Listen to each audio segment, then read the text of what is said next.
வேதத்தை எடுத்துக்கொள்வோம். ஏசாயா தீர்க்கதரிசன புஸ்தகம் 53வது அதிகாரம். ஏசாயா 53வது அதிகாரம் அதனுடைய 10வது வசனத்தை வாசிக்க கேட்கலாம். கர்த்தரோ அவரை நொறுக்க சித்தமாகி அவரை பாடுகளுக்கு உட்படுத்தினார். அவருடைய ஆத்துமா தன்னை குற்ற நிவாரண பலியாக ஒப்புக் கொடுக்கும் போது அவர் தமது சந்ததியை கண்டு நீடித்த நாளாய் இருப்பார். கர்த்தருக்கு சித்தமானது அவர் கையினால் வாய்க்கும். எது கர்த்தருக்கு சித்தம் என்பதை தீர்மானிக்கிறது நாம கிடையாது, கர்த்தர். இங்கே யாரை குறித்து சொல்லப்பட்டிருக்கிறது? யார் நொறுக்கப்பட்டதை குறித்து சொல்லப்பட்டிருக்கிறது? சத்ரு அல்ல, அந்நியன் அல்ல, தேவனை அறியாதவனும் அல்ல, தேவனுடைய நேச குமாரன். கர்த்தரோ அவரை நொறுக்க சித்தமாகி, கர்த்தரோ அவரை நொறுக்க சித்தமாகி அப்படின்னு இந்த வசனம் ஆரம்பிக்குது. இந்த வசனம் எப்படி முடியுதுன்னா, கர்த்தருக்கு சித்தமானது. நம்ம அந்த லாஸ்ட் வசனத்தை பிடிச்சு, லாஸ்ட் வார்த்தையை பிடிச்சிருவோம். கர்த்தரோ அவரை நொறுக்க சித்தமானார், கர்த்தருக்கு சித்தமானது அவர் கையினால் வாய்க்கும். இந்த வசனத்தை சரியா நீங்க படிச்சீங்கன்னா, கர்த்தருக்கு சித்தமானது யார் கையினால் வாய்க்கும் அப்படின்னு நீங்க இந்த வசனத்தை படிச்சீங்கன்னா, கர்த்தருக்கு சித்தமானது, அந்த அவர் யாரு? கர்த்தரோ அவரை நொறுக்க சித்தமாகி. கர்த்தரோ பிதாவாகிய தேவன் தம்முடைய குமாரனை குறித்து சொல்லப்பட்டிருக்கிறது. நல்ல கவனிங்க. கர்த்தரோ அவரை நொறுக்க சித்தமாகி. வசனம் எப்படி முடியுது? கர்த்தருக்கு சித்தமானது அவர் கையினால் வாய்க்கும். யார் கையினால்? கர்த்தரோ அவரை நொறுக்க சித்தமாகி. கர்த்தரோ அவரை நொறுக்க சித்தமாகி. கர்த்தருக்கு சித்தமானது அவர் கையினால், அவர் கையினால், அவர் கையினால். இந்த பகல் வேளையில் கர்த்தர் பேசுகிற வார்த்தை இதுதான். உன்னை நொறுக்குவது கர்த்தருக்கு சித்தமானால், அவருக்கு சித்தமான பல காரியங்களை கர்த்தர் உன்னை கொண்டு, உன் கையை கொண்டு கர்த்தர் செய்ய விரும்புகிறார். ஹalleluya, ஹalleluya, ஹalleluya. ரெண்டு விதமான நொறுக்கப்படுகிற அனுபவம் உண்டு. ஒன்று நம்மால், நம்முடைய மீறுதலினால், நம்முடைய பாவத்தினால். இன்னொன்று கர்த்தருடைய சித்தம், God's plan. தண்ணீரின் நடுவில் நிற்கும் போதல்ல கர்த்தர் வாக்கு கொடுக்கிறது, நீ தண்ணீரை கடக்கும் போது நான் உன் கூட இருப்பேன் என்று. கண்ணு கட்டின தூரம் வரைக்கும் தண்ணியே இல்லை. சொல்ற, நீ தண்ணீரை கடக்கும் போது நமக்கு கேள்வி எழும்போது, நாயாண்டவரை தண்ணீரை கடக்க போறேன். நீ அக்னியில் நடக்கும் போது, நாயாண்டவரை அக்னியை மிதிக்க போறேன், அக்னியில நடக்க போறேன். இல்ல, சில ரூட்டை கர்த்தர் வச்சிருக்கிறார். யாருக்கு இப்படி பிளான் போடுறார் பாருங்க, நேசகுமாரன். இன்னைக்கு கர்த்தர் ஆக்சுவலா இந்த செய்தியை எப்படி பேசுன்னு உண்மையிலே தெரியல. எந்த செய்தியும் அப்படிதான் எப்படி பேசுன்னு தெரியல. கர்த்தர் பேசுவாராக. நல்ல கவனமா கேளுங்க. அப்போ நம்முடைய நம் நிமித்தம் நாம் நொறுக்கப்படுகிற காரியம் உண்டு. அதுக்கு கர்த்தர் பொறுப்பு கிடையாது. அதுல கர்த்தர் உதவுவார், திரும்பி எழும்ப, திரும்பி வர. ஏனென்றால் நாம் கிரயத்துக்கு கொள்ளப்பட்டவர்கள். நம்ம இழந்து போக விரும்பாத ஒரே ஒருவர் அவர் மட்டும்தான். ஹல்லேலூயா. வேற எத்தனை பேர். அதனாலதான் இந்த வேர்டை மறந்துடவே கூடாது. பரலோகத்தில் உண்மை அல்லாமல் எனக்கு, அந்த வேர்டை உண்மையா உள்வாங்கணும். அப்படின்னா, இளையகுமாரன் திரும்பி வரும்போது ஒருத்தர் மட்டும் வீட்டிலிருந்து எதிர்பார்த்து பார்த்து கொண்டிருக்கிறார். யாரு? வேற வேலைக்காரங்க, ஐயோ அவரை காணலையே, இல்ல, மூத்த சகோதரன். எத்தனை பேர் அந்த வீட்டில் உண்டு. ஆனா ஒருவருடைய கண்கள் மட்டும் ஏக்கத்தோடு தேடிக்கொண்டிருக்கிறது. அது போலதான் கோடி தூதர்கள், சேராபீன்கள் எத்தனை பேர் இருந்தாலும் அந்த சிங்காசனத்தில் வீற்றிருக்கிறவருடைய கண்கள். ஆண்டவரும் இரட்சகருமாக இயேசுவினிடத்துல கேட்கலாமா, ஏன் ஆண்டவரே பிதா இப்படி சித்தம் கொண்டா?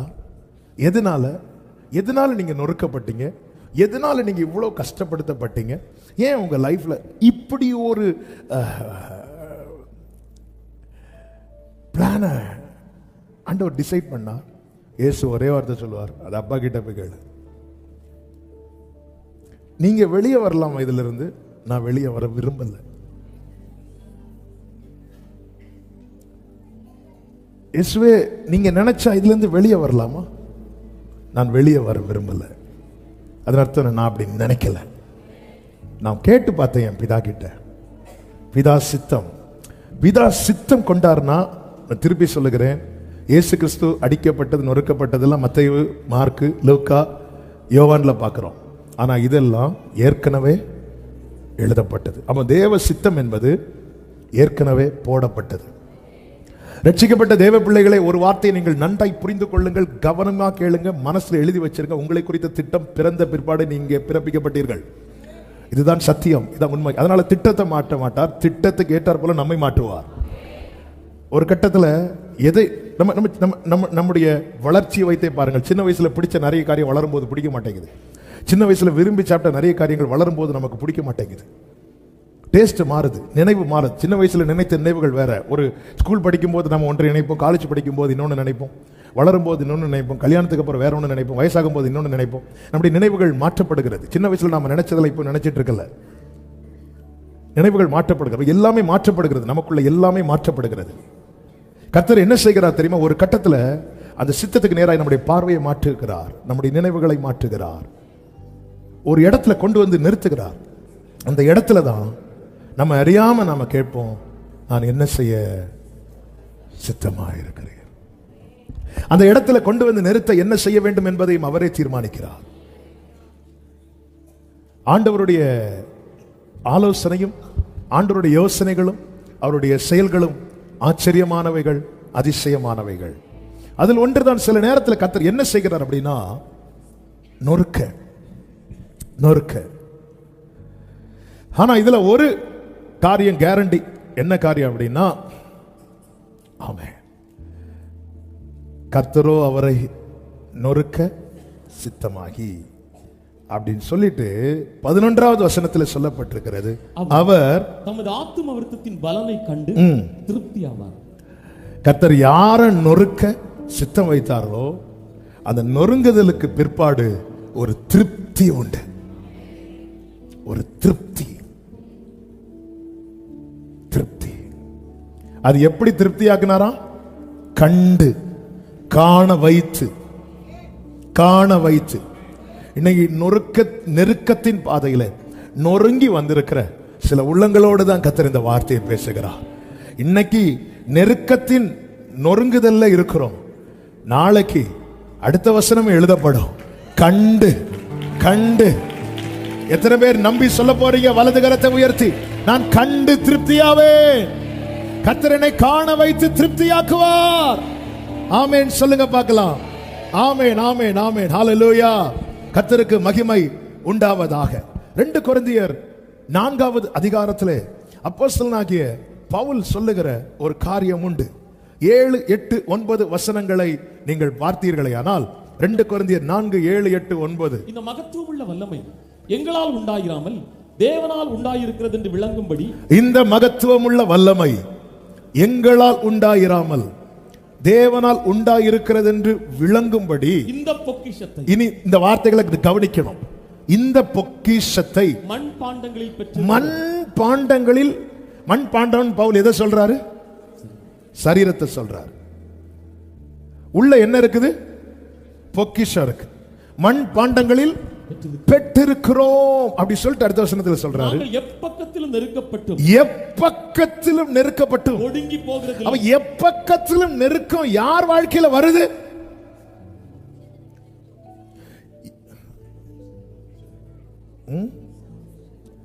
இங்க பொக்கி கேக்குது, அங்க ஷம் கேக்குது. நீங்க ஐக்கியமா இருக்கணும்னு சொல்றது உண்மைதான், ஆனா இப்படியெல்லாம் இருக்க கூடாது. ஏன்னா சிலர் வந்து ஃபர்ஸ்ட் வேர்டை சத்தமா சொல்லுவாங்க, அடுத்த வேர்டை விழுங்கிடுவாங்க. சிலர் ஃபர்ஸ்ட் வேர்டை விழுங்கிடுவாங்க, அடுத்த வேர்டை அப்படி கனெக்ட் ஆயிட்டு. பொக்கிஷம். எந்த வீட்டில் திருடன் ஏறுவான்?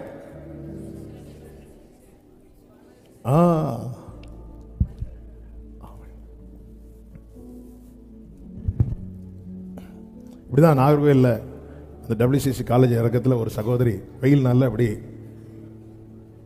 இப்படி முக்காடு போட்டு அப்படி நடந்து போயிட்டு இருக்கிறாங்க. ஒருத்தர் கொஞ்சம் தூரமாக, இது ரொம்ப வருஷம், நான் சின்ன வயசில் இருக்கும்போது ஒருத்தர் பின்னாடியே பைக்கில் ஃபாலோ பண்ணிட்டு வரான், எப்படியாவது செயினை பறிக்கணும். கிட்ட வந்து அந்த ஏரியா தான் நினைக்கிறேன், அந்த கிட்ட வந்துட்டு அவனுக்கு தந்திரத்தில் அப்படியே கை போட்டு பார்த்தான், அந்த லேடி செயின் போடல. அந்த லேடியை பிடிச்சு விட்டு ஒரு அடி. அப்போ எதுக்கு மூடிட்டு நடக்கிறேன், அடிச்சுட்டு போயிட்டான். அது அடியை வாங்கிட்டு வைத்தியத்தை போய் தடவை போகும்போது விஷயத்தை சொல்லுது. என்னாச்சு, இப்படி ஒருத்தன் அடிச்சிட்டான். ஏன் அடிச்சான்? இப்படி செயின் பறிக்க வந்தா முகாடா போட்டு போனேன். பாருங்க, திருடனுக்கு அது ரொம்ப பிரஸ்டீஜ் ப்ராப்ளம் ஆயிட்டு. ஏன்னா அவன் அவ்வளோ ஃபீல் பண்ணி. நாங்கள் எப்பக்கமும் நெருக்கப்பட்டோம், ஒடுங்கி போகிறதில்லை, கலக்கம் அடைந்து. இந்த வார்த்தையெல்லாம் வந்து நம்ம வீட்டில் ஒட்ட மாட்டோம். நம்ம வீட்டில் ஒட்டத வாட்டில் என் கிருபை உனக்கு போதும் போதும். ஆமென். எப்பக்கம் நெருக்கப்பட்டு. நல்ல கவனமா கேட்கணும் இன்னைக்குள்ள வார்த்தைகளை, ஒரு வார்த்தையும் மிஸ் பண்ணக்கூடாது. ஆக்சுவலி இந்த வார்த்தை வந்து 2 வாரத்துக்கு முன்னாடி ஒரு சாட்டர்டே நைட்டு பேசுறோன்னு தியானித்தேன். கொஞ்சம் தியானித்ததுனால சாட்டர்டே நைட்டு கொஞ்சம் கூட ஆண்டவர் தியானிக்க வைத்தார், அப்படியே பெண்டிங்கில் போட்டேன். ஆனால் போன வாரத்திலேருந்து ஆவியானவர் திரும்ப திரும்ப இந்த வார்த்தைகளை, நான் அடிக்கடி சொல்லுகிற வார்த்தை, செய்தி எல்லாருக்கும் கொடுக்கப்படும், ஆனால் சில உள்ளங்களுக்கு அது ரேமா. செய்தி எல்லாருக்கும், சிலருக்கு அது ரேமா. ரேமானா என்ன தெரியுமா? அவங்களுக்காக எடுத்து கொடுக்கப்பட்டது. எனக்குள்ள பொக்கிஷம் இருக்கிறதுனால எனக்கு எப்பக்கமும் நெருக்கம் வருது. கலக்கம் அடைந்தும் மன முறிவடைகிறதில்லை, துன்பப்படுத்தப்பட்டும் இதெல்லாம் நொறுங்குகிற அனுபவம். அடுத்த வார்த்தை பாருங்க, கீழே தள்ளப்பட்டும் மடிந்து போகிறதில்லை. அப்ப கீழே விழுறோம், என்ன செய்ய மாட்டேங்கிறோம்? துன்பப்படுத்தப்பட்டும் கைவிடப்படுவதில்லைன்னா கைக்குள்ளதான் வச்சிருக்கிறார். கைக்குள்ளதான் இருக்கிறேன், ஆனா கஷ்டத்தில் இருக்கிறேன். ஆமே, கைக்குள்ள இருக்கிறேன், கஷ்டத்தில் இருக்கிறேன். நீங்க எப்படி இருக்கிறீங்க? கஷ்டத்திலே தான் இருக்கிறேன், ஆனா கைக்குள்ள இருக்கிறேன். கஷ்டத்துல தான் இருக்கிறேன், ஆனா கைக்குள்ள இருக்கிறேன். ஏன் கைக்குள்ள வச்சிருக்கிறாரு? இந்த பாண்டம் அடிபட்ட பாண்டம் அல்லவா? இந்த பாண்டம் அடிபட்ட பாண்டம் தான், ஆனா இதுக்குள்ள அவர் பொக்கிஷத்தை வைத்திருக்கிறார். பொக்கிஷத்தை வச்சத நம்ம பொக்கிஷம் வைத்த காரியத்தெல்லாம் சேஃபா வச்சிருப்போம். பீரோவை எங்க வச்சிருப்போம்? சொன்னா தெரிஞ்சிடல பக்கத்துல, அதனால என்ன பண்ண மாட்டேன், சொல்ல மாட்டேன். பீரோ அப்படின்னா இங்க இருக்கிற பார்த்தா அப்படிதான் இருக்கு. ஆமே. ஃப்ரெண்டு டோரை திறக்கிற மாதிரி ஃப்ரெண்ட்ல பீரோ வச்சு திறந்து பார்க்கிற மாதிரி வைப்போமா? ஆனா இங்க பாருங்க, ஆண்டவர் யாருக்குள்ள பொக்கிஷம் வச்சிருக்கிறாரோ அவங்கள நொறுக்கிறதுக்கு. ஏன் ஏன் ஏன் எனக்குள்ள என்ன பொக்கிஷம் வைத்திருக்கிறார் என்பது வெளியே தெரியணும்னா நான் உடைக்கப்பட்டாதான் தெரியும்.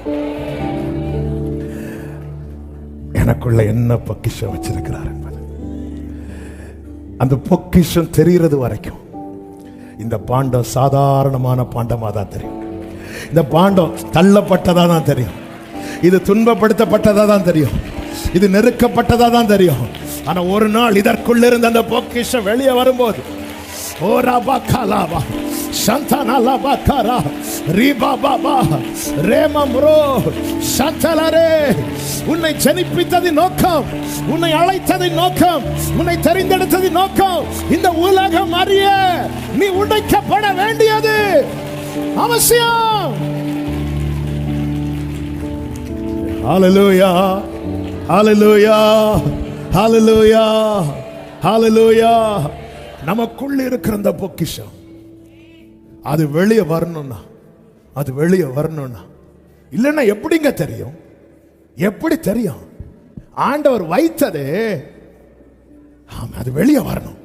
வேதம் சொல்லுகிறது, கர்த்தருடைய மகிமை வெளியரங்கமாகும், மாம்சமான யாவும் ஒரு நாள் வரும் அன்றைக்கு இந்த பொக்கிஷத்தை சுமக்கிற மண் பாண்டமே, உனக்கு ஏசாயா 60:1 சொல்லப்படும். எழும்பி பிரகாசி, உன் ஒளி வந்தது. கரங்களை தட்டி ஆமென். ஹalleluya. மார்க்கு சுவிசேஷம் 14வது அதிகாரத்தில் அதனுடைய 3வது வசனத்தை வாசித்தீங்கன்னா, அவன் பெத்தானியாவில் குஷ்டரோகியாயிருந்த சீமோன் வீட்டிலே போஜன பந்தி இருக்கையில் ஒரு ஸ்திரீ விலையேறப்பட்ட நளதம் என்னும் உத்தம தைலமுள்ள வெள்ளைக்கல் பரணியை கொண்டு வந்து, நல்ல கவனமா கேளுங்க, பரணியை கொண்டு வந்தார்.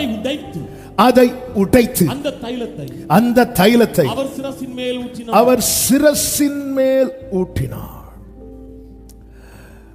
அது ஊற்றப்பட்ட போது என்ன ஆயிற்று என்று எடுக்க வேண்டாம். யோவான் 12:3 சொல்லப்பட்டிருக்கிறது, அந்த வீடு முழுவதும் தைலத்தின் பரிமளத்தினால் நிறைந்தது.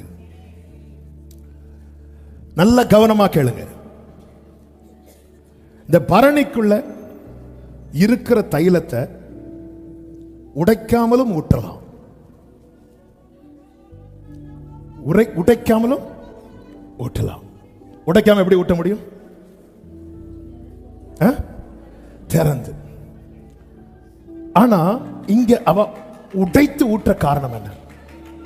கவனிங்க, உடைத்து ஊற்ற காரணம் என்ன? சும்மா சொல்லுங்க, தெரிஞ்சதை சொல்லுங்க. நிறைய சொல்லியிருக்கோம் செய்தியில, மீதி வைக்க இல்லாம முன்னாடி சொன்னது. அடுத்து நான் உங்கள்கிட்ட இருந்து ஏதோ புதிய வெளிப்பாடு வரும்னு நான் சொல்லட்டுமா? இனி அதை உடைக்க முடியாது. உடைக்கிறதுக்குள்ள சரியான இடம் அவர் சமூகம் மட்டுமே. இங்கே ஒருவன் உடைக்கப்பட்டால் வேறு எங்கும் உடைக்கப்பட மாட்டான். இங்கே ஒருவன் உடைக்கப்பட்டால், தேவ சித்தத்துக்கு உட்பட்ட ஒருவன் நொறுக்கப்பட்டால், அவன் வேறு எங்கும். ஆமென். அன்னாள் வீட்டில் இருந்து அழுதாள், அழுது கொண்டே இருந்தாள். ஆலயத்தில் வந்து உடைக்கப்பட்டு அழுதாள். அவள் சொல்ற, என் இருதயத்தை ஊற்றினேன், உன் இருதயம் உடைஞ்சிருக்கு. அப்படியே ஊற்றுறா. வேதம் சொல்லுகிறது, அதன் பிறகு அவள் துக்க முகமாய். நான் கேட்கிற கேள்வி, ஏன் அதுக்கப்புறம் பெனினாள் திருந்திட்டாளா? பெனினாள் திருந்த போறது கிடையாது. ஆமென். அதுக்கப்புறம் உடைக்க முடியல, உடைக்க முடியல, உடைக்க முடியல. ஒரு விசை பிதாவின் சித்தப்படி இயேசு நொறுங்கினார். ஆனால் அதன் பிறகு அவர் எழுந்து வந்தார். ஆமென். இப்பொழுது அவர் ராஜாதி ராஜாவாய், கர்த்தாதி கர்த்தராய், தேவாதி தேவனாய் வீற்றிருக்கிறார். நாகும் 1 சொல்லப்பட்டிருக்கிறது, 13-14 நினைக்கிற அந்த வசனத்தை பாருங்க. இடுக்கம் மறுபடியும் வராது. 12-11 அதுக்கு மேல இருக்கும். இடுக்கம் மறுபடியும் 1:9 இடுக்கம் மறுபடியும் உண்டாகாது. affliction shall not rise up the second time. ஆண்டவருக்கு தெரியும். ஒரு எழும்பிட்டு ஒரு காத்து அடிச்சிட்டு, ஆமென், இதுக்கு மேல என்ன, நான் கீழே தள்ளப்பட்டு மடிந்து போகிறது இல்லை, இதுக்கு மேல என்ன மடிந்து போயிருப்பேன். அங்க ஸ்டாப் பண்றார் ஆண்டவர், அங்க ஸ்டாப் பண்றார். இடுக்க மறுபடியும், ஐயோ இந்த பிரச்சனை திரும்ப வந்துருமா, இந்த போராட்டம் திரும்ப வந்துருமா, ஐயோ இந்த ப்ராப்ளம், ஐயோ இந்த நபர் திரும்ப வந்துருவாங்களா சண்டைக்கு. இடுக்க மறுபடியும் வராது. ஆமென். ஹல்லேலூயா. இந்த வசனம் என் தகப்பனார் எனக்கு சொல்லி பலப்படுத்தினது எனக்கு ஞாபகத்துக்கு வருது. நம்ம அந்த பைபிள் மெடிடேஷன் பண்ணி சர்ச்சில் அந்த தியான பகுதி ஒரு 15 நிமிஷம் அந்த டைம் எடுக்கிற அந்த போர்ஷனை எடுக்கும்போது அப்பா கிட்ட இதிலிருந்து அந்த கர்த்தர் இக்கட்டு நாளில் அரணான கோட்டை தம்மை நம்புகிறவர்களை அறிந்திருக்கிற அந்த வார்த்தையை அப்பாட்ட கொஞ்சம் ஷேர் பண்ணும்போது அப்பா இந்த வசனத்தை வச்சு ஷேர் பண்ணி பலப்படுத்தினாங்க. சில காரியத்தை ஆண்டவர் அளவு பண்ணியிருக்கிறார். அது நம்மளை உடைக்கிறதுக்கு. ஆனால் அதில் தேவனுடைய திட்டம் நிறைவேறினதுக்கு அப்புறம் அந்த காரியம் திரும்ப வந்து உடைக்க கர்த்தர் விட மாட்டார். இன்னைக்கு இந்த வாசனை எடுத்து நான் அது ஞாபகம் வந்துட்டு இடுக்கம். ஆமா, இன்னைக்கு இதே வார்த்தையை வைத்து நான் சபையை பலப்படுத்துகிறேன். இடுக்கம் மறுபடியும் உண்டாகாது. இயேசு சிலுவையை எடுத்துட்டு எருசலேம் வீதியில் நடந்து போகும்போது அவரை பார்க்க விரும்பப்படத்தக்க ரூபம் இல்லை என்று சொல்லப்பட்டிருக்கிறது. அப்பொழுது ஸ்திரீகள் இருந்து என்ன பண்ணிட்டு இருந்தாங்க? அழுதுட்டு இருந்தாங்க. அப்படியே போகும்போது இயேசு நின்று சொல்லுவாரு, எனக்காக அழாதீங்கன்னா என்னதுன்னு அர்த்தம்? இனி இந்த பாதையில் இப்படி ஒரு நிலையில நான் வரமாட்டேன். அதான் அர்த்தம். இனி இந்த பாதையில ஒரு நாள் வருவேன், வெள்ளை குதிரையில கிரீடங்களை.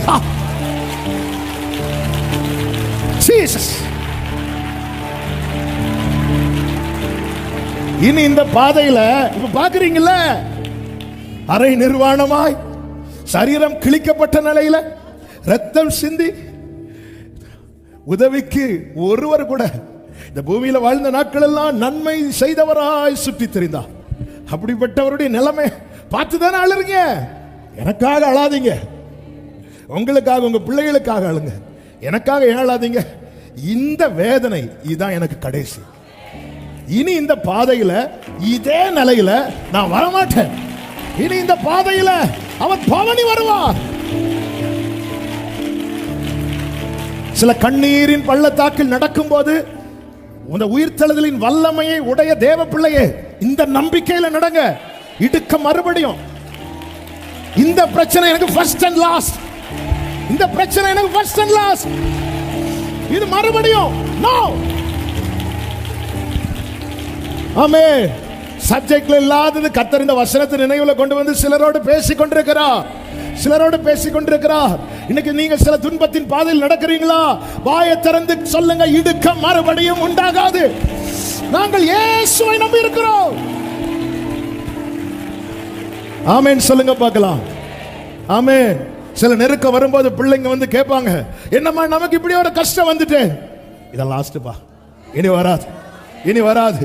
சில போராட்டம் வரும்போது வந்து கேட்பாங்க, என்னம்மா இப்படி ஒரு போராட்டம், இதான் லாஸ்ட், இடுக்க மறுபடியும் உண்டாகாது. ஆமென். ஹalleluya. ஜீசஸ். ஹalleluya. கர்த்தருக்கு மகிமை உண்டாவதாக. ஆமென். உடைக்கிறார். உடைச்சது அந்த பரணி உடைக்கப்படுது. உடைக்கப்பட்டதும் அந்த பரணிக்குள்ள என்ன இருக்கிறது என்பது இயேசுவுக்கும் கொண்டு வந்தவளுக்கு மட்டும்தான் தெரியும். உடைஞ்சதும் அங்க இருந்த எல்லாருக்குமே தெரிய வந்தது. ஆமென். நம்ம மேல இருக்கிற அழைப்பு அழைத்தவருக்கும் பிற்பாடு கொஞ்சம் நமக்கும் தெரியும். ஆனா ஒரு கட்டத்தில் தேவன், ஆமென், பக்கத்தில் பார்த்து சொல்லுங்க, உங்களுக்குள்ள இருக்கிற பொக்கிஷம் வெளிப்படும் டைம் வந்துட்டு. ஆமென். ஹalleluya. சிலர் இருக்கிறத பார்த்தா அது வெளிப்படலைனாலும் பரவாயில்ல. ஹalleluya. ஏன் வெளிப்படணும் தெரியுமா? அது வெளிப்பட்டாதான் நம்முடைய ஓட்டு முடியும் போதும் முடிந்ததுன்னு சொல்ல முடியும். அது வெளிப்படாம சித்தம் செய்ய முடியாது. சித்தம் செய்ய முடியாம ஓட்டத்தை ஜெயத்துடன் ஓடி முடிக்க முடியாது. ஓட்டத்தை ஜெயத்துடன் ஓடி முடிக்க முடியாமல் நீதியின் கிரீடத்தை சுதந்திரிக்க முடியாது. ஆண்டவருடைய வழி நடத்துதல், ஆண்டவருடைய திட்டமிடுதல், ஆண்டவர் நடத்துகிற எல்லா காரியமும் நம்முடைய நன்மைக்காக மாத்திரமே. அல்லேலூயா. பரணி உடைக்கப்பட்டதும் உள்ள இருக்கிற வாசனை, உள்ள என்ன இருந்துச்சு, அது எவ்வளவு விலையேற பெற்றது. ஏன்னா அங்க இருக்கிறவங்க என்ன சொல்லி முறுமுறுக்கிறாங்க, இத போய் எவ்வளவு பிரஷியஸ். உண்மையில சொல்லணும்னா இந்த பாவியாகிய ஸ்திரீ உள்ள வந்தது யாருக்குமே பிடிக்கல.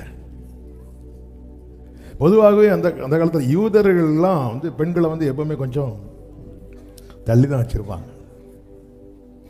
அதுவும் வந்துட்டு அவர் பாதத்தில் விழுந்து முத்தமிடுறது, இதெல்லாம் தாங்க முடியல அவங்களுக்கு. இது உடைக்கப்பட்டு வாசனை முழுவதும் நிரம்புகிறது. 4வது வசனத்தில் சொல்லப்பட்டிருக்கிறது, அப்பொழுது சிலர் தங்களுக்குள்ள விசனம் அடைந்து இந்த தைலத்தை இப்படி அப்படி சொல்லி முறுமுறுக்கிறார்கள். 6வது வசனத்தை பாருங்கள். இயேசு அவர்களை நோக்கி அவளை விட்டு விடுங்கள், அவளை விட்டு விடுங்க. ஏன் அவளை தொந்தரவுப்படுத்துகிறீர்கள்? உடைக்கப்பட்டவனை குறித்து உலகம் முறுமுறுத்தாலும் உன்னதர் விட்டு கொடுக்கவே மாட்டார். விட்டுரு, விட்டுரு. ஒரு பரணி உடைக்கப்பட்ட காரியத்தை சொல்லிட்டு இருக்கிறேன். அதை பத்தி முறுமுறுக்கும் போது கர்த்தர் இடைபடுகிறார். ஆண்டவர் விட்டுரு, அவளை விட்டுரு. இந்த பகல் வேளையில் என கேட்கிற அன்பு சகோதரா சகோதரி, நம்ம உடைக்கப்படும் போது நாம எதால உடைக்கப்பட்டோமோ அதை விட மிக அதிகமாய் நம்மை காயப்படுத்துவது நம்மை சூழ்ந்திருக்கிறவர்களுடைய வார்த்தை. விழுந்து கிடக்கும் போது ஹெல்ப் பண்ண மனம் உள்ளவங்க உடனே கை நீட்டுவாங்க.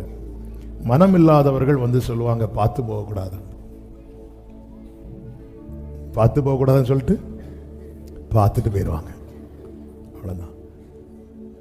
பேதுரு விசுவாசம் குறைந்தது, பார்வையை மாற்றினான், கடலில் மூழ்கினான். ஆண்டவரேன்னு சொல்லும் போது உடனே அற்ப விசுவாசியன் உடனே கூப்பிடல. வேதம் சொல்லுகிறது உடனே அவன் கையை பிடித்து. இதுதான் ஆண்டவர். அதான் நாங்கள் துன்பப்படுத்தப்பட்டும் கைவிடப்படுவதில்லை.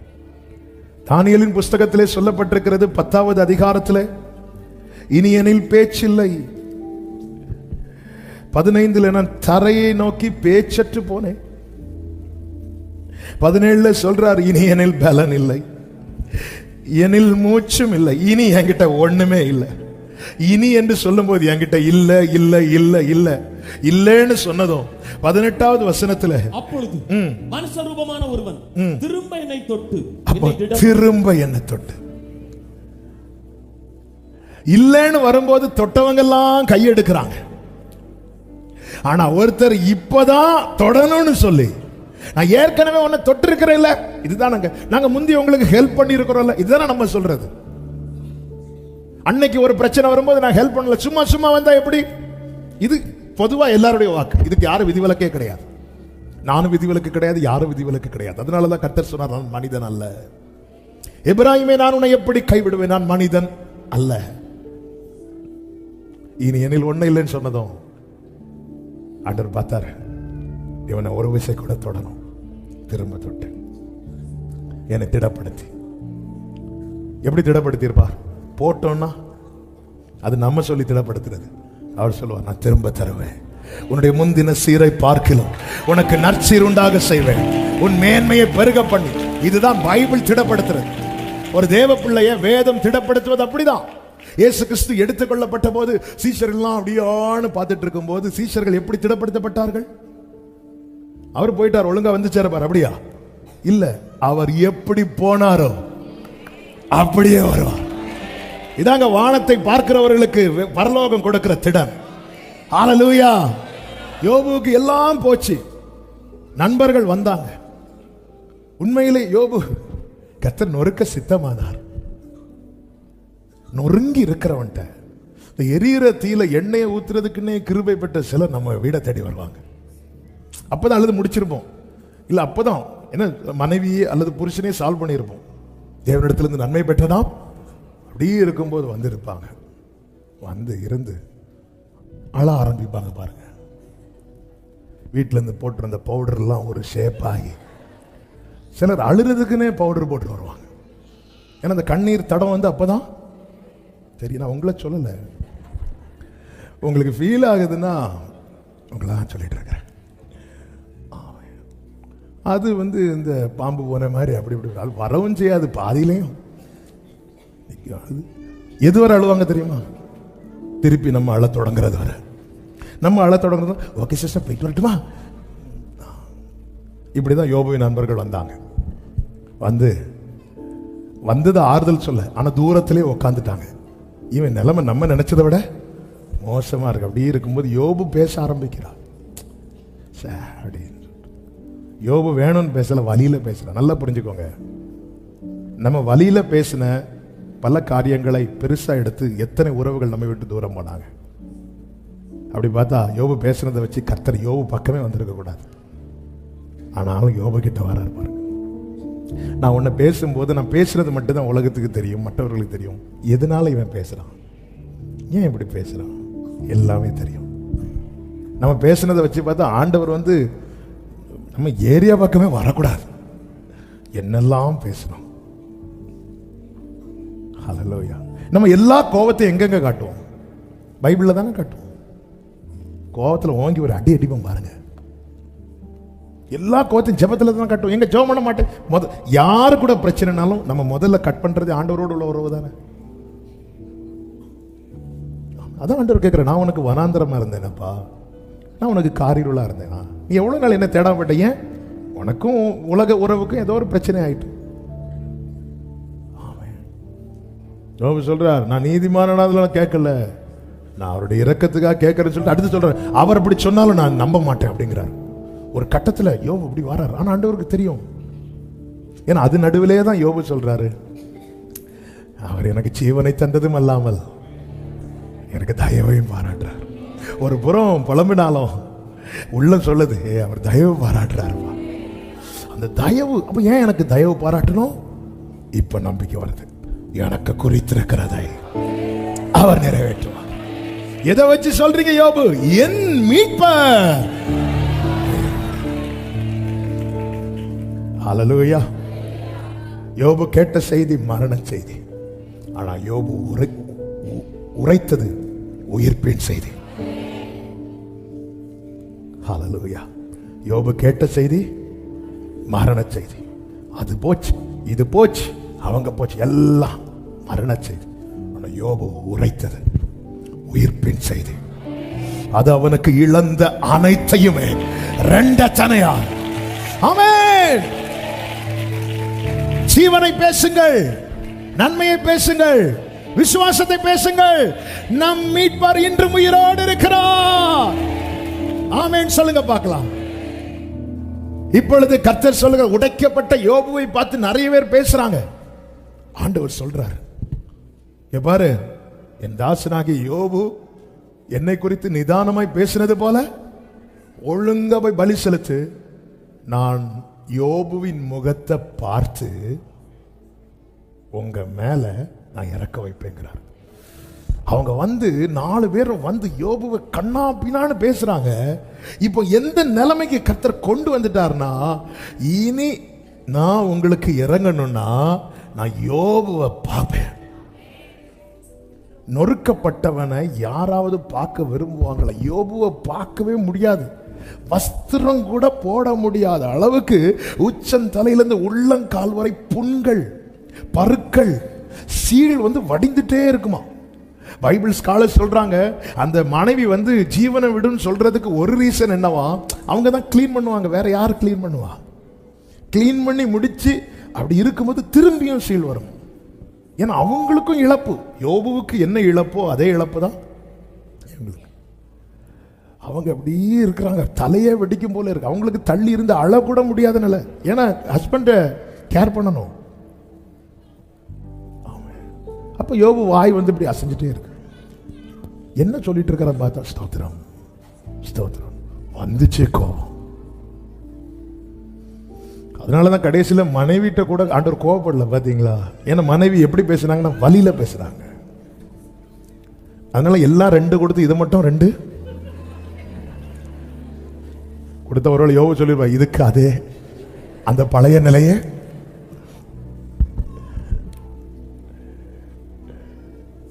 இப்ப கர்த்தர் சொல்றார், இப்படிப்பட்ட யோபுவை யாருக்குங்க பார்க்க முடியும்?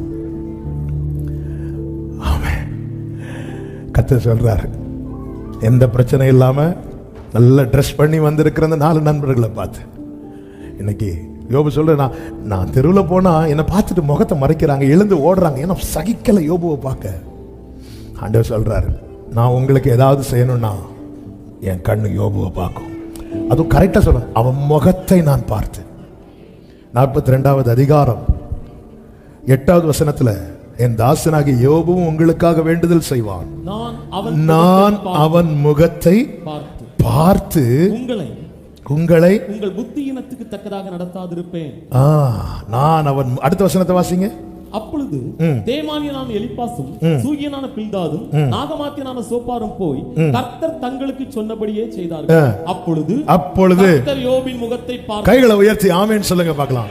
அவர் பார்ப்பேன் சொன்னா பார்ப்பார், செய்வேன் சொன்னா செய்வார், நடத்துவேன் சொன்னா நடத்துவார், தருவேன் சொன்னா தருவார். காரணம் நம் மீட்பர் உயிரோடு இருக்கிறார். ஆமென் சொல்லுங்க பார்க்கலாம்.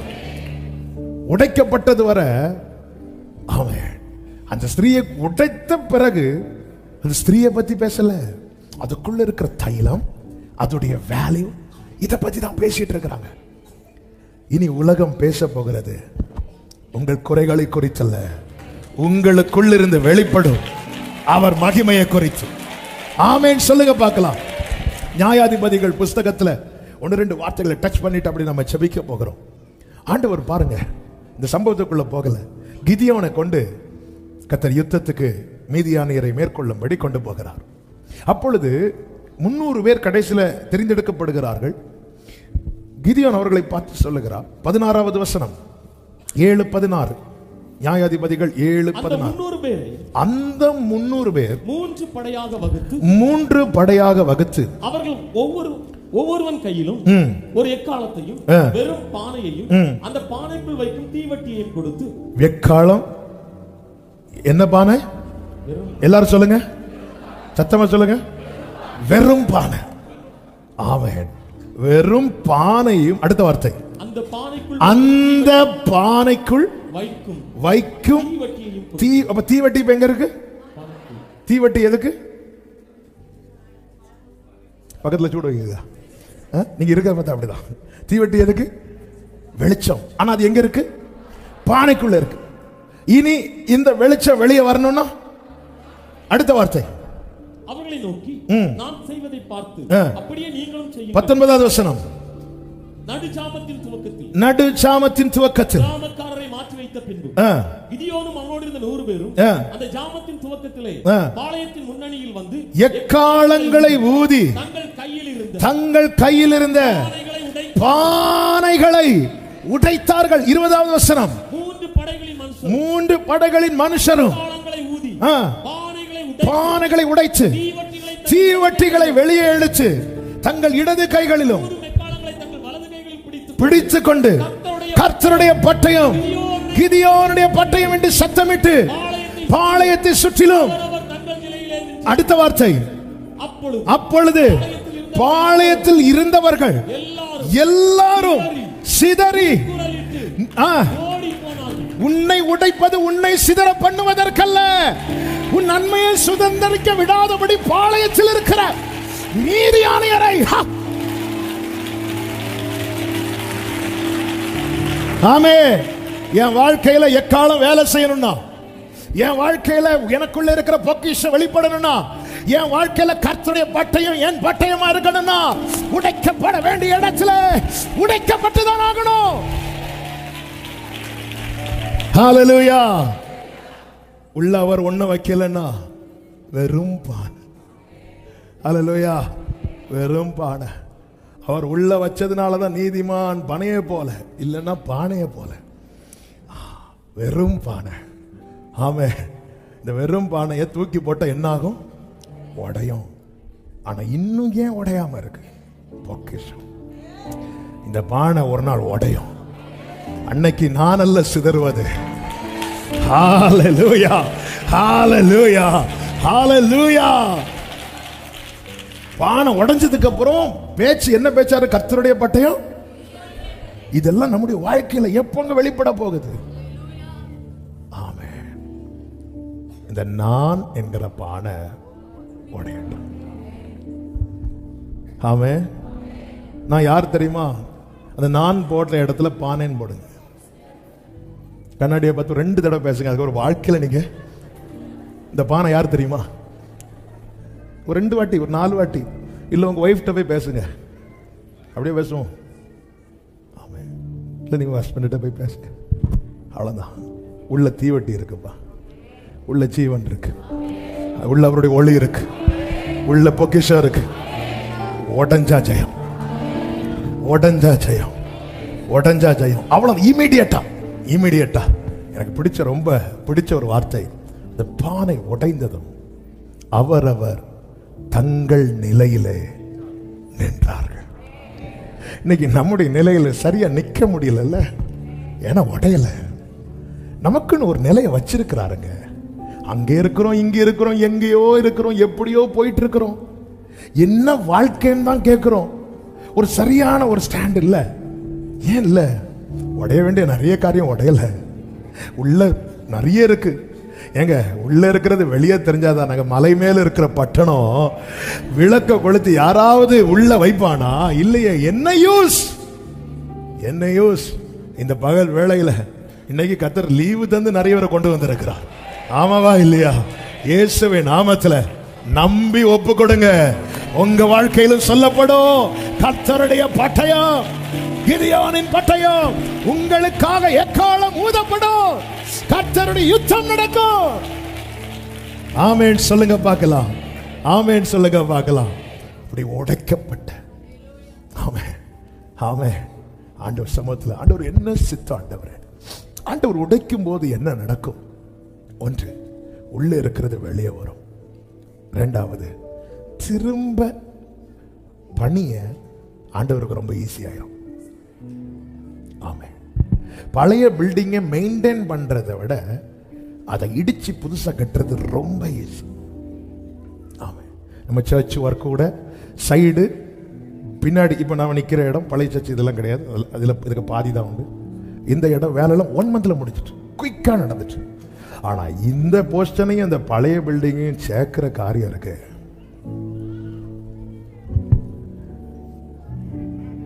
இதே இந்த இடம் அது பழைய பில்டிங்கே இல்லை, எம்டியான பிளேஸ் அப்படின்னா நம்ம சர்ச் ஒர்க்கு எவ்வளோ டைம் எடுத்துச்சோ அதில் ஒரு 1 இயருக்குள்ள கிருபையினால் இந்த சர்ச்சு கட்டியிருக்கிறோன்னா ஒரு 8 மந்த்ஸில் ஒர்க் முடிச்சிருக்கோம். நம்ம உடைக்கப்பட்டுட்டோன்னு வைங்களேன், ஆண்டவருக்கு வேலை செய்கிறது ரொம்ப ஈஸி. அதனால தான் ஆண்டவர் சொல்றார், இதோ நான் புதிய காரியத்தை செய்கிறேன். அடுத்த வார்த்தை சொல்லுங்க, இப்பொழுதே அது தோன்றும். ஆமென். அப்போ நான் உடைக்கப்பட்டுட்டேன்னா என் வாழ்க்கையில செய்யற காரியம் எல்லாம் உடனே உடனே உடனே உடனே உடனே. இது கர்த்தர் இன்னைக்கு செய்வேன்னு சொல்லுவார், இனி என்னைக்கு செய்வாரோன்னு நானும் காத்திருக்கணும். ஏன்னா பானை பக்கத்தில் பார்த்து சொல்லுங்க, பானை உடையணும். அதுக்காக இந்த தூங்கிட்டு இருக்கிறவங்கள்ட்ட இப்போ சொன்னீங்கன்னா வீட்டில் போய் அவ்வளோ பானையும் தூக்கி போட்டு, சில சகோதரர்கள் இருக்கிற பார்த்தா எங்கள் வீட்டில் உடையாத பானையா? ஆமாம், சாம்பாரில் கொஞ்சம் உப்பு கூட்டிட்டு தான் சொன்னேன், டமார்னு சவுண்டு கேட்கும். உடையணும் உடையணும். நம்ம உடைக்கப்பட்டா ஆண்டவருக்கு இந்த நிலத்தில் புதிய காரியம் செய்யறது ரொம்ப ஈஸி. ஆண்டவர் தான் கேட்கிறார், இந்த குயவன் செய்தது போல நான் உங்களுக்கு செய்யக்கூடாதோ அப்படின்னு கேட்கிறார். ஆமென். ஆண்டவரை ஒப்பு கொடுக்கிறேன். ஆண்டவரே, ஒரு வசனத்தை வாசித்து நாம ஜெபிக்கலாம். எஸ்ஐயா 57வது அதிகாரம் அதனுடைய 15வது வசனம். நித்தியவாசியும் பரிசுத்தர் என்கிற நாமமுள்ளவருமாகிய மகத்துவமும் உன்னதமுமானவர் சொல்லுகிறார். பரிசுத்த ஸ்தலத்திலும் வாசம் பண்ணுகிற நான். இனி நல்ல கவனிங்க. பணிந்தவர்களின் ஆவியை உயிர்ப்பிக்கிறதற்கும் நொறுங்கினவர்களின் இருதயத்தை உயிர்ப்பிக்கிறதற்கும் நொறுங்குண்டு பணிந்த ஆவி உள்ளவர்களிடத்தில் வாசம் பண்ணுகிறேன். கைகளை உயர்த்தி ஆமென் சொல்லுங்க பார்க்கலாம். அப்போ நொறுங்குண்டவர்களை உயிர்ப்பிக்க ஏற்கனவே நொறுக்கப்பட்டவர்களுக்குள்ளே தேவன் இருக்கிறார். இன்னைக்கு தேவன் நம்மை சில கடினமான பாதையிலே நடத்துகிறார் என்றால் புரிந்து கொள்ளுங்கள், இதே பாதையிலே நாளை பயணிக்கிறவர்களை கர்த்தர் நமக்குள் இருந்து அவர்களை உயிர்ப்பிக்க விரும்புகிறார். அதுதான் கர்த்தருக்கு சித்தமானது அவர் கையினாலே வாய்க்கும். நொறுங்குண்டவர்களை உயிர்ப்பிக்க நொறுங்குண்டவர்களிடத்திலே வாசம் பண்ணுகிறேன். அவர்தான் நித்தியவாசி. நித்தியவாசி இந்த பூமியில வாசம் பண்ண தெரிந்தெடுத்த நபர்களை பார்த்தீங்களா? நாம ஒரு ஊருக்கு போறோம், ஒரு லாட்ஜ் போடுறோம். எப்படிப்பட்ட லாட்ஜா போடுவோம்?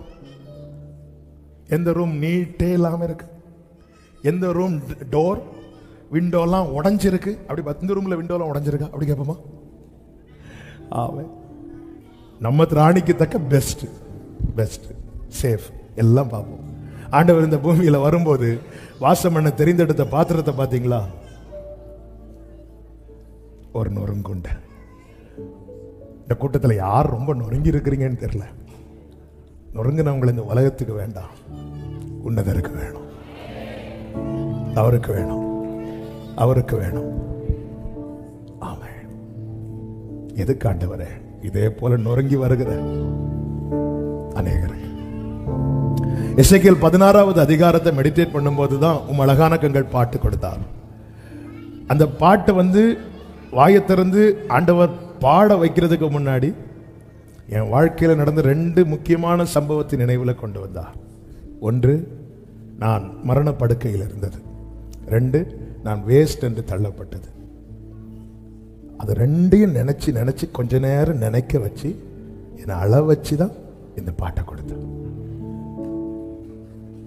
அந்த பாதையில் நான் நடக்காமல் இருந்தா இந்த பாட்டை நான் பாடியிருப்பானான்னு எனக்கு தெரியாது. இந்த பாட்டை நான் வந்திருக்கும். அந்த பாதையிலே நடத்தப்பட்ட வேறொருவர் மூலமாய் இந்த பாட்டு வந்திருக்கும். எனக்கு கர்த்தர் செய்ய நினைத்தது தடைபடாது. நம்ம சர்ச்சு சைடில் 2 ரூம் இருக்கு. மேலே ரூம்ல இருந்து அந்த பாட்டு எழுத நான் நினைக்கவில்லை. ஆனால் இந்த பாட்டு அநேக நொறுங்கினவர்களை உயிர்ப்பித்தது கிருபையினால. ஒரு எக்ஸாம்பிளுக்கு சொல்றேன். இன்னைக்கு தேவன் சில பாதையில் நடத்துறார். உள்ள நிறைய பொக்கிஷத்தை வச்சிருக்கிறார். தெரியல, நமக்கான புரியுது ஒரு திட்டம் இருக்குன்னு.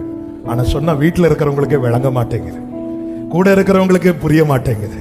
ஆனா ஒரு நாள் வரும், எப்படி அந்த தைலத்தின் வாசனை வீடு முழுவதும் நிறைந்ததோ நீங்கள் இருக்கிற இடத்துல. ஆமென், ஆமென். எத்தனை பேர் நம்புறீங்க? என் வாழ்க்கையில் அதான், கர்த்தரோ அவரை நொறுக்க. இது காட்ஸ் பிளான், காட்ஸ் வில். இது ஒரு சித்தம். நம்ம வாழ்க்கையில நெருக்கப்படும் போது ஒண்ணு மட்டும் புரிஞ்சுக்கோங்க, சித்தம் நிறைவேறுது, சித்தம் நிறைவேறுது, சித்தம் நிறைவேறுது. அதே நேரத்தில் இயேசு என்ன நம்பிக்கைங்க, இனி இந்த பாதையில நான் அடிபட்டு வரமாட்டேன், நான் கண்ணீரோடு வரமாட்டேன், நான் அவமானப்பட்டு வரமாட்டேன், நான் சிலுவை எடுத்துட்டு வரமாட்டேன். ராஜாதி ராஜாவாய் இடுக்கம் மறுபடியும் உண்டாகாது. ஆண்டவர் சித்தத்துக்கு மொத்தமா கொடுத்துருவோமா? எப்படி சித்தம் ஆண்டவர் அடையும் ஆண்டவர். எல்லாரும் எழுந்து நின்று, சில டைம் உங்களுக்கு முழங்கால் நின்று ஜோம் பண்ணு தோணுச்சுன்னா முழங்கால் போட்டுருங்க. ஒரு 5 மினிட்ஸ் நம்ம செபித்து முடிக்க போகிறோம். உங்க சித்தம் வாழ்க்கையில, பிள்ளைங்க வாழ்க்கையில, எங்க வாழ்க்கையில நிறைவேறட்டும். சித்தம் நிறைவேறுச்சுன்னா க்ளோரி எழும்பி பிரகாசிக்கணும்னா, சித்தம் உங்க மேல இருக்கிற அழைப்பை மற்றவர்கள் அறிந்து கொள்ள போறாங்க. உங்க மேல தேவன் வைத்த அபிஷேகத்தை மற்றவர்கள் அனுபவிக்க போறாங்க. உங்க மேல இருக்கிற தேவ திட்டத்தை மற்றவர்கள் அறிந்து கொள்ள போறாங்க.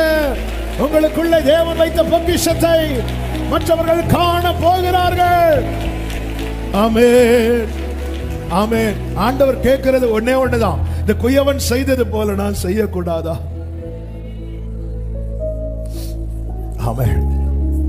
அந்த ஒரு முழுமையான அர்ப்பணிப்பு எத்தனை பேர் கொடுக்க விரும்புறீங்க? ஆண்டவரை இடிக்கிறீங்களா? ஆண்டவரே, எரேமியாவை அழைக்கும் போது கர்த்தர் என்ன சொல்லி வார்த்தை வைப்பார் தெரியுமா? பார், எரேமியா 1:10 நல்ல கேளுங்க. பிடுங்கவும், இடிக்கவும், அழிக்கவும், கவிழ்க்கவும். அங்க ஃபுல் ஸ்டாப் வைக்கல. அங்க ஃபுல் ஸ்டாப் வச்சிருந்தா இந்த பைபிளை நம்ம தொட்டிருக்கவே மாட்டோம். அங்க ஒரு கமா போட்டுட்டு, கட்டவும் நாட்டவும் உன்னை நான் இன்றைய தினம். ஹல்லேலூயா. அப்போ கட்டி எழுப்ப, நிலை நிறுத்த அவர் முதல்ல என்ன செய்யறாரு? இடிக்கிறார். சிலதை பிடுங்கிறா, சிலதை அழிக்கிறா. ஆமென். இது தேவ சித்தம். தேவ சித்தம். அதே வசனத்துல தான் கட்டவோ நாட்டவோ ஆண்டவர் நொறுக்க சித்தமாயிட்டார்னா அடுத்து பெருசா வைக்கிறதுக்கு திட்டம் வச்சுட்டார்னா. இப்போ சர்ச்சில் இருக்கிறவங்க, ஆன்லைன்ல பாக்குறவங்க, ஆண்டவரே உங்க சித்தம் எதுவோ அது எங்க வாழ்க்கையில நிறைவேறட்டும் நம்பி ஒப்பு கொடுக்கிறவங்க அப்படியே 2 கரங்களை உயர்த்து உங்க கையில தர. பரிசுத்த பிதாவே, நல்ல தகப்பனே, நன்றியோடுமை துதிக்கிறோம், ஸ்தோத்தரிக்கிறோம், மகிமைப்படுத்துகிறோம், வாழ்த்துகிறோம். உங்க கிருபை மிகவும் பெரியது. இந்த நாளிலும் ஆண்டவரே எங்களை கிருபையாய் உங்க சமூகத்தில் கொண்டு வந்து பாட, துதிக்க, ஆராதிக்க, செபிக்க வைத்தீர். ஸ்தோத்திரம். எங்களுக்கு வேண்டிய வார்த்தைகளை எங்களுக்கு தந்து எங்களோடு பேசினீரே, உமக்கு நன்றி செலுத்துகிறோம், மகிமைப்படுத்துகிறோம். ஒவ்வொரு வாழ்க்கையிலும் நீர் வைத்துக்கிற ஒவ்வொரு சித்தமும் நன்மைக்காக மாத்திரமே. ஆண்டவரே, நாங்க சில நேரத்தில் எங்க புத்தீனத்தினால இது வேண்டாம் அது வேண்டாம்னு உங்ககிட்ட நாங்க நிறைய சொன்னது உண்டுப்பா. சாரிப்பா. நீங்க நடத்துற அத்தனையும் காரணம் எங்களை குறித்த உம்முடைய நினைவுகள் தீமைக்கு அல்ல, அது சமாதானத்துக்கு ஏதுவானது என்று எங்களுக்கு எழுதி தந்திருக்கிறீங்களப்பா. நீங்க செஞ்சது நன்மை, செய்யறது நன்மை, செய்ய போகிறது நன்மை. ஆண்டவரே, நன்றி செலுத்துகிறோம், மகிமைப்படுத்துகிறோம். ஒவ்வொருடைய வாழ்க்கையிலும் உடைய மகிமை வெளியரங்கம் ஆவதாக. ஆண்டவரே, நொறுக்கப்பட்ட நிலையில அநேகர் இந்த சத்தத்தை கேட்டிருக்கிறாங்கப்பா. கர்த்தாவே, இவர்களை குறித்த உம்முடைய சித்தம், இவர்களுக்குள் நீர் வைத்திருக்கிற பொக்கிஷம் வெளிப்பட போகிறதற்காக ஸ்தோத்திரம். சாட்சியாய் நிறுத்தும், நாமத்தை மகிமைப்படுத்தும். எல்லா மகிமை உமக்கு செலுத்துகிறோம் இரட்சகர் இயேசுவின் நாமத்தில் பிதாவே, ஆமென். சேர்ந்து சத்தமாய் சொல்லுவோம். என் ஆத்துமாவே கர்த்தரை ஸ்தோத்திரி, என் முழு உள்ளமே அவருடைய பரிசுத்த நாமத்தை ஸ்தோத்திரி. என் ஆத்துமாவே கர்த்தரை ஸ்தோத்திரி, கர்த்தர் செய்த சகல உபகாரங்களை மறவாதே.